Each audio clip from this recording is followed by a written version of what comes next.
भिखारी और व्यापारी की कहानी। किसी शहर के रेलवे स्टेशन पर एक भिखारी रहता था। वो वहाँ आने जाने वाली रेलगाड़ियों में बैठे यात्रियों से भीख मांगकर अपना पेट भरता था।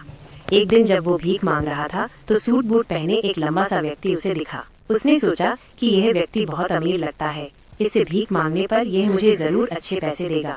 वो उस लंबे व्यक्ति से भीख मांगने लगा। भिखारी को देखकर उस लंबे व्यक्ति ने कहा, तुम हमेशा मांगते ही रहते हो, क्या कभी किसी को कुछ देते भी हो? भिखारी बोला, साहब मैं तो भिखारी हूँ, हमेशा लोगों से मांगता ही रहता हूँ, मेरी इतनी औकात कहाँ कि किसी को कुछ दे सकूं। लंबा व्यक्ति बोला, जब किसी को कुछ दे नहीं सकते तो तुम्हें मांगने का भी कोई हक नहीं है। मैं एक व्यापारी हूँ और लेन देन में ही विश्वास करता हूँ। अगर तुम्हारे पास मुझे कुछ देने को हो तभी मैं तुम्हें बदले में कुछ दे सकता हूँ। इतना कहने के बाद वो लंबा आदमी ट्रेन में बैठकर चला गया।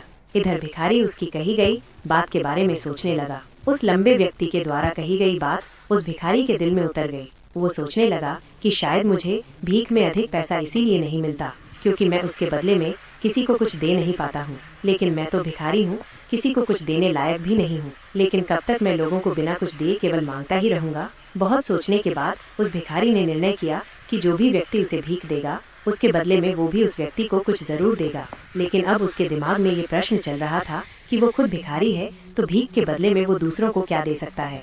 इस बात को सोचते हुए 2 दिन हो गए, लेकिन उसे अपने प्रश्न का कोई उत्तर नहीं मिला था। तीसरे दिन जब वो स्टेशन के पास बैठा हुआ था तभी उसकी नज़र कुछ फूलों पर पड़ी जो स्टेशन के आसपास के पौधों पर खिल रहे थे। उसने सोचा, क्यों न मैं लोगों को भीख के बदले कुछ फूल दे दिया करूं। उसको अपना ये विचार अच्छा लगा और उसने वहां से कुछ फूल तोड़ लिए। अब वो ट्रेन में भीख मांगने पहुंचा। अब जब भी कोई उसे भीख देता तो उसके बदले में वो भीख देने वाले को कुछ फूल दे देता।